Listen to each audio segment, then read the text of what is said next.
بسم اللہ الرحمن الرحیم۔ محترم سامعین السلام علیکم۔ داستان چینل کی طرف سے آپ کے لیے حضرت ایوب علیہ السلام کا واقعہ پیش کیا جا رہا ہے۔ ناظرین، آج کی یہ معلوماتی ویڈیو حضرت ایوب علیہ السلام کی ہے۔ شروع کرتے ہیں اللہ کے نام سے جو بڑا مہربان نہایت رحم والا ہے۔ حضرت ایوب علیہ السلام کا امتحان۔ حضرت ایوب علیہ السلام کو اللہ تعالیٰ نے ہر طرح کی نعمت سے نوازا تھا۔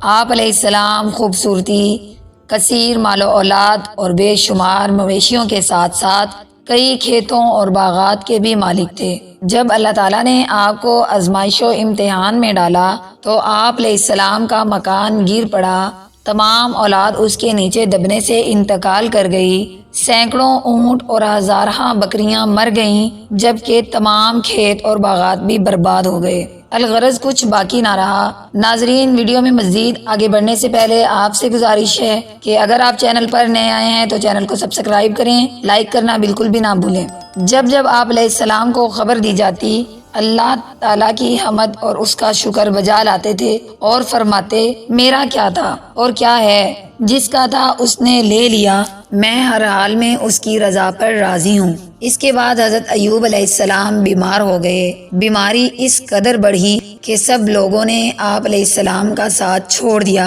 لیکن آپ کی زوجہ حضرت سید رحمت بنت افراہیم رضی اللہ تعالیٰ عنہ آپ کے ساتھ رہیں اور آپ کی خوب خدمت کی۔ کئی سال تک مسلسل آپ علیہ السلام تکلیف میں مبتلا رہے۔ جب آپ کی امتحان کی گھڑی ختم ہوئی تو اللہ نے آپ کو زمین پر پاؤں مارنے کا حکم ارشاد فرمایا۔ جیسے ہی آپ نے زمین پر پاؤں مارا، فوراً ایک چشمہ پھوٹ پڑا۔ آپ نے اس پانی سے غسل کیا اور اسے نوش فرمایا۔ یوں آپ علیہ السلام کو شفا نصیب ہو گئی۔ آپ کی اولاد کو دوبارہ زندہ کر دیا گیا اور تمام ہلاک شدہ مال و مویشی اور اسباب و سامان آپ علیہ السلام کو مزید بڑھا کر عطا کر دیا گیا۔ اللہ تعالیٰ قرآن پاک میں فرماتے ہیں، اے کاش ہم بھی صبر کرنے والے بن جائیں